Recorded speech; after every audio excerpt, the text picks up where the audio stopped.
the Hot Mikado already had music. They didn't have to change it, all they had to do was swing it. But for the Midsummer Night's Dream, they had to rewrite music because that wasn't a musical. And that was where they ran into trouble. And who was the big star who played Bottom? Louis Armstrong. Louis Armstrong played, you know, Bottoms is the man that had the jackass on his head. And they were the actors in the play. And that was the biggest Broadway show ever, the biggest. It had the biggest, every black star was in Midsummer Night's Dream, was in Swingin' At The Dream. Butterfly McQueen was Puck. We had Benny Goodman Orchestra, Muggsy Freeman's orchestra. In the pit was Don Freeman with a 26-piece band in the pit. It was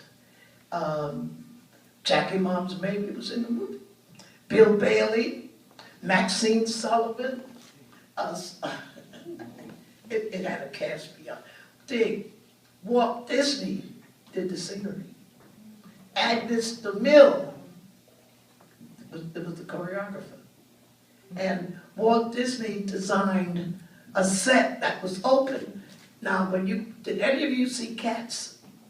Have you noticed when you walked into the theater, the whole set was open and the scene? Well, Walt Disney did that in Swingin' a Dream first. So when you walked in, you had this forest. You were looking at a forest, and we came out of the forest as the numbers progressed, and we were in the forest. And it was, Maxine Sullivan was, what's the character, the fairies? Titania, yeah. But now Maxine had a very, very small voice. So Walt Disney designed the microphone to come up out of the ground like a snake, like this. And so she could sing in the microphone because she had one, you know, Maxine had a very soft voice. And Sonny Payne was her drummer riding in a golf cart. You know, the golf cart. So he was her drummer. Drum now, my drummer man, drum. Oh, it was just magnificent. But the only song come out of there was Down That Dream, You Dream Each Night, and Louis Armstrong recorded that. And the show flopped in 2 weeks, and the only thing was left was that song. And that was the story of the Swingin' At The Dream. And that was supposed to follow the Hot Mikado, but like most people thought it was going to be a big show, it didn't happen. And, okay, I assume you've had time to think of questions by now. So, Go ahead. Yes. There was a musical you were in with Alvin Ailey. No, you worked with him before? I did. He did. Alvin wanted to do, you know, Jay McShann. He wanted to do a ballet on Jay McShann. And I met him at Carnegie Hall, and he wanted me to teach his ballet dancers how to do the Lindy. Ballet dancers. Now they're up here, and we're down here. So I said, Frankie! And here come Frankie and I changed the style of the dancers so that they could do, he took Jay McShann and called it Opus McShann. Alvin Ailey choreographed this, but we did they wanted a Lindy Hop in there, which they weren't swing dancers. So Frankie and I taught them how to swing, but they wasn't on point. But they were the best. They were the best dancers of. They were between. They weren't classic point dancers. They were modern, top modern dancers. Arthur Mitchell had the only black ballet company during the time. But Alvin wanted to do this great ballet, and Frankie and I choreographed the show. That's what I wanted Frankie and I to do. That's what I thought we would do. We wanted to choreograph big companies, but he got caught up in this teaching thing, and so that sort of went down. But Frankie and I, Debbie Allen wanted to do swing, and she did Stompin' at the Savoy. And Frankie came and joined me, and we choreographed Debbie Allen's stomping at the Savoy. But Frankie and I are very good working together because I can show a man how to do a step, but I can't show a man how to look like a man doing the Lindy, and that was what Frankie could do. See, I can only show you what the step is, but it takes a man to show a man how do you pick a girl up, and that was what was so perfect between me and Frankie, you know, and so we did two big things. We did Alvin Ailey, we did Stomping at the Savoy, and we also did Malcolm X, because he taught Denzel Washington how to do the Lindy. And he did the Broadway show Black and Blue. That was the first time ever that 4 choreographers got the Tony, the first time. That was Faye Nichols, Atkins, Henry Latang, and Frankie Manning. First time ever on a Broadway show that all 4 got the Tony. Yeah. I got nominated for an Emmy. That's as far as I got.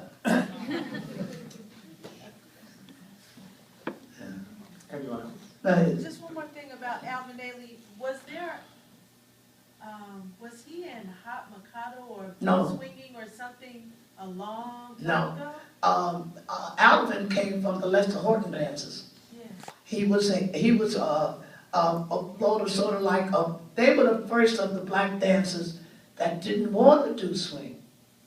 They wanted to break the ballet code that there were no black ballet dancers. So this was when Alvin left the Lester Horton dancers, he wanted to form a ballet company. But they were not ultra ballet. Arthur Mitchell now was the one that had an ultra black ballet company doing Cinderella, Swan Lake. See, they wanted to defy the status quo. Black dancers did jazz, and they didn't want to be associated with jazz dancers, which was me. But when they wanted jazz, they had to come to me. Then all of a sudden now everybody realized what we had was what only we could do. But then they tried to do it. See, their bodies had changed. And I mean, it takes a lot to take a ballet dancer and just make them do this. And that was my work with Alvin Ailey, the dancers with Debbie. Now you were at,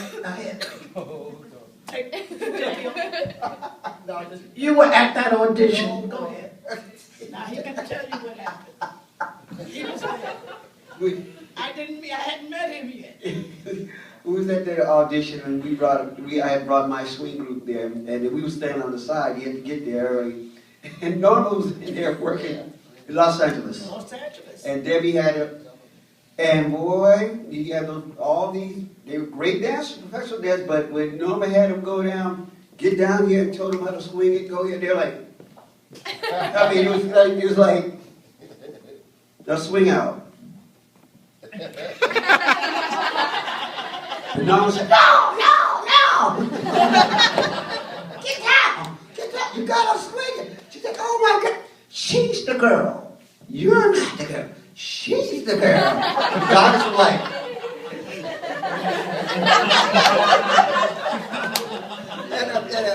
that's up there. And Norma, it was a difference. But tell them why didn't you get picked? Now tell them. Thought I couldn't do Debbie. Debbie, they thought, all right, well, this was the thing about my dances there. We danced, we do all different vernacular dances. Yeah. And he felt, I walked in and he said, no, this is an audition and this is a special type of dance and you might not be able to handle it. And I said, handle it, well, what? He said, you might not be able to handle it, so this is different. And that's Miss Miller. I said, I know Miss Miller. He said, no, just sit back and watch. And we're all sitting in the corner like this. They're doing that swing out wrong. Look the way he had the girl, he twisted the girl's wrist, crashing, falling up. And the normals go like this, having a fit, and they wasn't hearing the beat. And there wasn't sing. Well, you see, I came to California, and Debbie Allen wanted me to be with her, but she auditioned dancers. Debbie Allen didn't know nothing about swing dancing, nothing. So I got to take her word of a singer, a swinger or dancer could do. But in California, you have this thing called a clique. Oh boy. See, and certain dancers get picked. I don't know, I got to rely on Debbie Allen that whether I like the dancer or not, because it's her movie. But I know that Lester, he was not picked, but I didn't know him. I didn't know that there was something between him, Debbie Allen, and what's her name, Kennedy? Paul Kennedy. Arlene Kennedy, it was her studio. I don't know none of this. I learned all this afterwards. So we had to struggle with how you make a dancer swing. It's not a very, that's not a very easy thing to do, because you got bodies that don't respond. And this is what we had to do with Swingin At The Savoy. But Frankie and I worked with what they gave us. But I wish I had knowledge of Chester at that time, but I didn't. And I didn't find out about Chester till after. But he would have been right there beside me like he is now, but I don't know what happened. These are people out on the West Coast, and all of them was a pain in the ass as well. Boy, they got a clique out there. You can't believe it. Right. And, well, everybody knows everybody. You pick the person you know. And I'm outside. But I don't know whether you ever get the clip of it, but that was Stomping at the Savoy. And that was done with Lynn Whitfield, Jasmine Guy, Vanessa Calloway, and Vanessa Williams. Those were the 4 girls who danced in the movie. And Beverly Sawyer wrote the script about 3 women who were, in those days, coming to the Savoy was Thursday night, Ladies Free. Ladies Free was the women who worked in service. They were kitchen mechanics, true. These were the women who worked in service. Thursday night, they had what was off, and they would come to the Savoy. And the story was about 4 women who did this kind of work. They were called kitchen mechanics. And that was for Ladies Free night, Thursday night at the Savoy Ballroom. And that story was about these 4 women. And I thought Vanessa Williams did a great job. But they had to learn how to do the Lindy Hop, because we had a big Lindy Hop scene in Stomping at the Savoy. Okay, what were you whispering about? Go ahead. Whispering the goddamn No, we just talked about that, like you said, the clique, the major clique, when you have to have stars, when you take on a period piece like Stomping on Savoy, the stuff like you did Malcolm X stuff. You may have stars, but they got to do their homework just as well as anybody else. And like you said, doing the Lindy at that time, it was foreign to those dancers. They were so, they were so adjusted to just what they call jazz, which really wasn't jazz. Okay. Well, you see, it was a time when black dancers was looked down on. A lot of, we had an expression. His name was Al Gustav. He was a tap dancer, and he said what we did was Negroid dancers. Negroid dancers. Negroid dancers. So now all dancers now was trying to get into ballet. Donald McHale, the one that was with us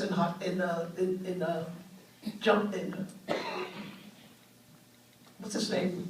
No, when we were down in Miami, the guy that couldn't swing at all. He was a great choreographer. What was his name? And they tried to make some, what is his name?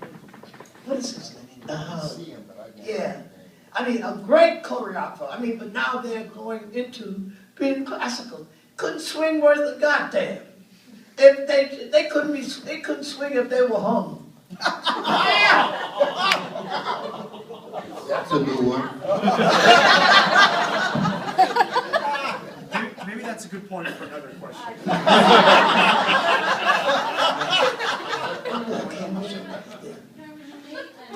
Did Debbie Allen, did she consider you the expert that if one of those 4 girls couldn't, you thought that she couldn't dance or that she wasn't teachable, would you have been allowed to fire her, or would she have just been there anyway because Well, Debbie no, Allen no, no. wanted her? It isn't like that. They were the 4 stars. We had to teach them how to do it.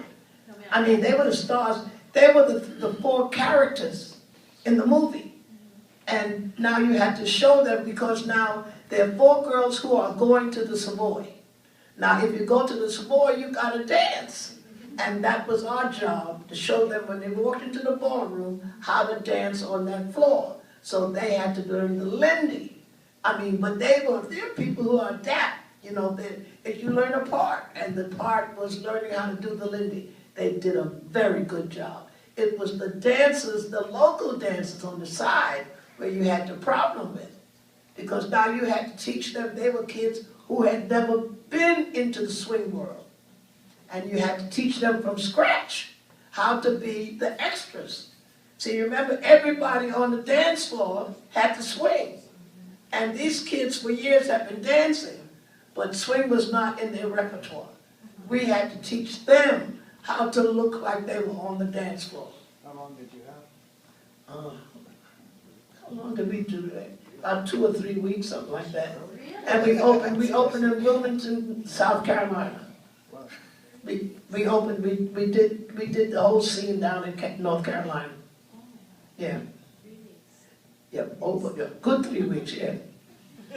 But they were very good, yes, dear. So, in the past 2 days, you told us a lot of your story up until World War II broke, and then the revival after '84. But what did you do in between these years, where there were other dances that were popular when people didn't swing? Well, I produced dance acts. I produced the Norma Miller dances. You see, in other words, I took another career. I left Lindy Hop because they weren't hiring you as a Lindy Hopper. That part was gone. The music was gone. Now I had to produce another kind of an act. So I had a group of dancers. Here came the young man to this act. Now he can tell you about that. Well, there's one thing I remember about Norma. Yeah. When she changed and started to produce the acts and perform the Norma Miller dances, Norma studied. She went like to modern dance schools and started studying how to do modern, and she became a real dancer, not just a Lindy Hopper. And that was a big change for Norma, but she wanted to do this. And so when she came and she led the Norma Miller dances, she looked like a real dancer, not just like a Lindy Hopper. So, but when I joined Norma, one thing I liked about it is that we made many changes. And when we started out with, we had 4 boys and 4 girls. Well, then we took those 4 boys and we made an act, and we had to let the girls go and to form an act with Norma Miller and the 4 jazz men. And I was one of them, and I'm the only one that's left. Well, they did. But what I did was, when we left Lindy Hop, the new dance was coming in, modern dancing. I mean, we were with Ethel Waters we used to work with Ethel Waters. Now she's coming to Broadway, and we were her guests at the opening of her show, Mamba's Daughter, Cabin in the Sky. And there was a whole new set of dancers on the floor. And I said to him, we ain't got no job now. Now the Lindy Hoppers are out, was changing places. Here come Catherine Dunham with the Caribbean movement. Da-doom. Bare no shoes, and a whole thing took on another kind of, now I want to learn how to do this new dance. So we have a dancing school in New York that opened called the New Dance Group. Here was the great modern dancers who had their school in New York. Martha Graham, Charles Whitmore, Anya Holmes. Tanya Home. These were the new modern dancers. So they had the school. I enrolled in the school to study this dance, taking off the shoes and running around. And then I had the final class I was introduced to Martha Graham. Oh shit. You ain't never. Excruciating pain. And you was on the floor and you were, what the hell is going on? That's when I quit.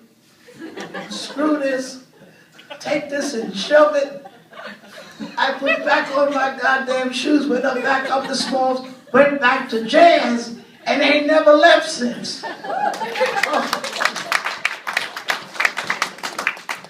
Oh, I couldn't believe somebody told that was dancing. If you've ever studied Martha Graham, I couldn't believe it. I mean, and then you walk around like this.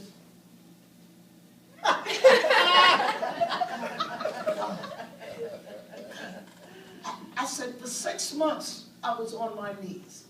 I said, do y'all do anything that's not on the knees? I mean, you got to break your knees and you got to grovel.